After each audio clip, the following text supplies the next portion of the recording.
En réalité, un homme, tout ce qu'un homme il fait dans sa vie, tout ce qu'un homme il va rechercher dans sa vie et qui va faire que sa vie va se passer comme elle se passe, c'est pourquoi? C'est parce qu'au début, il va avoir foi ou il a la connaissance que quelque chose, ça va lui procurer du plaisir. Et le fait qu'il sait qu'une chose va lui procurer du plaisir, ou qu'il a foi qu'une chose va lui procurer du plaisir, alors ça va éveiller en lui quoi? De la volonté pour cette chose-là. Quand je sais que cette chose-là va me donner du plaisir, quelqu'un voit du Coca-Cola dans la vitrine, et il sait que le Coca-Cola, c'est un plaisir pour lui, ça va lui éveiller la volonté d'aller acheter du Coca-Cola et il va se démener pour avoir de l'argent et aller acheter ce Coca-Cola. En réalité, ça c'est pas vrai que pour le Coca-Cola, c'est vrai pour tout, au niveau spirituel, au niveau matériel. Tout démarre par le fait que quoi? C'est ces trois notions qui sont imbriquées les unes dans l'autre qui forment le Keter, la couronne, c'est-à-dire la racine de toutes les forces spirituelles intérieures d'un homme. C'est ces trois notions-là, le fait que j'ai connaissance ou j'ai foi que cette chose-là va me procurer du plaisir, et que le fait que ça va me procurer du plaisir, alors ça va me donner envie, ça va me donner de la volonté d'aller acquérir cette chose-là, de faire cette chose-là, de pouvoir atteindre l'objet de mon désir. D'accord? Et en réalité, un homme, il va être soit véhiculé par le fait qu'il sait que ça va lui procurer du plaisir, ou soit que ça va lui faire du mal, alors il va s'esquiver de ce chemin-là parce qu'il veut pas être à l'encontre de son bonheur, il veut fuir le mal qui peut lui arriver. Et ça, c'est vrai pour tout. Un homme, il va vouloir voyager en vacances, pourquoi? Pourquoi un homme va se donner du mal toute l'année à travailler pour aller en vacances? Parce qu'il sait, où il a entendu que les vacances c'était un kiff, et donc il va vouloir aller en vacances, et donc il va se donner les moyens de pouvoir atteindre ce kiff qu'il connaît, qu'il sait qu'il existe. D'accord? C'est-à-dire, ça c'est vrai pour tout, pour fonder une famille, pour se promener dans la rue, pour aller... Tout ce que tu fais dans ta vie, c'est géré par cette notion-là. Mais en réalité, on a dit ces trois notions-là qui forment la couronne des forces d'un homme, la émouna, la recherche du plaisir et la volonté. Ce qui est au-dessus de tout mamash, c'est la émouna, c'est la foi. Pourquoi? Parce que par la foi, tu peux sauter l'étape de la recherche du plaisir. Ça veut dire quoi? Un homme qui travaille sa foi en Dieu, alors il peut commencer à faire marcher sa volonté, même dans des situations où il ne voit pas qu'il va prendre du plaisir immédiat. La plupart du temps, un homme il est véhiculé par quoi? Par la recherche du plaisir immédiat. Je veux prendre du plaisir tout de suite. Dis-moi qu'est-ce qui m'intéresse, c'est quoi? C'est quelque chose qui va m'amener du plaisir que je peux prendre tout de suite.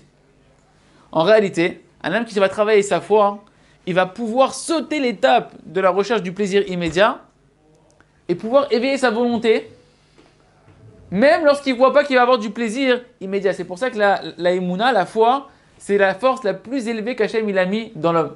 Celle qui est au départ de tout. Et en réalité, cette recherche du plaisir-là, elle rentre dès le début de la vie d'un homme.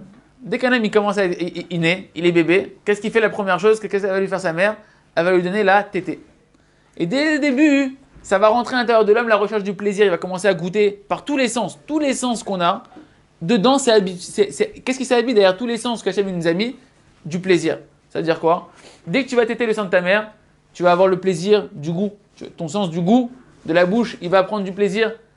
Le sens du toucher, le sens, elle va faire des caresses, etc. Toi, tu vas avoir la chaleur de ta mère, le sens de l'odeur, la vision, tout se met en éveil dès le début de la naissance qu'un homme il est assujetti à cette recherche de plaisir. Et en réalité, même au niveau spirituel, c'est pas qu'au niveau matériel. Même au niveau spirituel. Au niveau spirituel, qu'est-ce qu'un homme il fait qui va servir à Kadosh Baruch Hu? Il y a deux possibilités. Soit un homme il va servir Dieu pour le monde futur. Il sait que dans le monde futur, le seul plaisir qu'il va avoir, c'est les mitzvot qu'il a fait, la Torah qu'il a fait. Et donc dans ce cas-là, qu'est-ce qui va se passer? Cette personne-là, il va servir Hachem. Il va servir Hachem pour le Olam Haba, parce qu'il sait qu'il va recevoir un plaisir dans le Olam Haba. Ou bien un homme qui est le plus attaché encore à la vérité, même s'il ne sert pas Hachem pour le monde futur, il va servir Hachem pour prendre plaisir dans ce monde-là. Quelqu'un qui est encore plus attaché à la vérité, il ne pense même pas au monde futur quand il fait les mitzvot. Mais il sait très bien que lorsqu'il va faire les mitzvot dans ce monde-là, lorsqu'il va étudier la Torah dans ce monde-là, c'est ça le plus grand plaisir qu'il peut avoir, c'est d'être proche d'être un Kadosh Baruch Hu.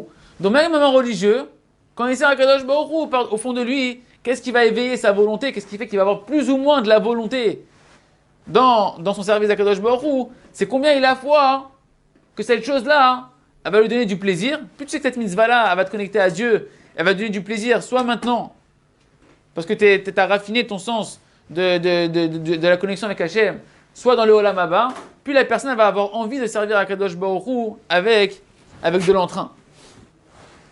Et ça va faire qu'une personne, elle va le faire une chose avec plus ou moins de volonté qu'une autre.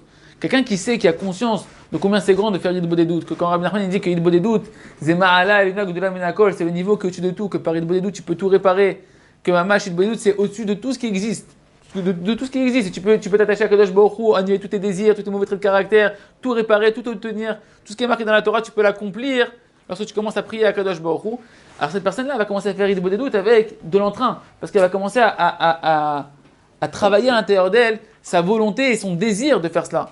Mais si une personne elle n'a pas de désir, si une personne elle n'a pas de volonté à l'intérieur d'elle, alors elle va faire une mitzvah, mais avec moins d'entrain qu'une autre. Quelqu'un qui va étudier c'est quoi l'importance des tefilines, il va faire la mitzvah avec beaucoup d'entrain. Quelqu'un que pour lui les tefilines, bon il sait pas c'est des boîtes qu'il faut mettre, il va faire la mitzvah, mais comme il n'a pas beaucoup de volonté à la faire, il va la faire calmement, comme ça en traînant un peu du pied, etc. Et ça en réalité, c'est pour ça qu'en réalité, le plus grand niveau qu'on a, c'est quand on sert Hachem dans l'obscurité. Ça veut dire quoi? Lorsque tu sens pas de plaisir. Nous on pense que le plus haut service divin c'est quoi? C'est quand tu es dans la lumière, lorsque tu sens le plaisir d'être proche d'Hachem, que tu sens que ça y est, là, Hachem il est là, dans cette mitzvah, dans cette fila, dans cette étude de la Torah, tu sens Akadosh Baruch Hu, tu sens ton lien avec Hachem, tu sais extraordinaire, j'ai un niveau extraordinaire. En réalité, le plus haut niveau de service d'Hachem, il n'est pas là. Vous savez c'est quand? C'est quand tu sens rien. Quand Hachem il éteint les lumières, et qui te coupe entre guillemets la possibilité de le ressentir dans cette mitzvah-là, que ce matin tu n'as pas envie de te lever à la Hassina. Ce matin, tu n'as pas envie de mettre tes tefilines, ça te fatigue, tu n'es pas bien, tu as envie de rester dans ton lit, t'as pas envie de mettre les tefilines, t'es pas bien. Et au fond de toi, tu te dis, ouais, mais quand même, il faudrait mettre les tefilines. Mais tu dis, ouais, mais ça me saoule aujourd'hui. Et bien, c'est à ce moment-là que c'est le plus grand niveau de mettre les tefilines. De se lever du lit pour aller à la synagogue, pour faire la mitzvah qui est difficile pour toi à ce moment-là, c'est là où c'est le plus grand niveau. Vous savez pourquoi? Parce qu'à ce moment-là, tu sers Hachem de manière désintéressée. Tu penses ni au Olam Haba, tu penses ni à prendre du plaisir dans ce monde-là, tu te mets à servir Hachem uniquement parce que tu veux te soumettre à la volonté d'Hachem, que tu sais que Hachem il veut ça. Et toi tu dis voilà, je connais la vérité et je veux servir Hachem de manière... Aujourd'hui si j'arrive pas à servir Hachem intéressé par le plaisir de servir Hachem, je vais servir Hachem pour servir Hachem.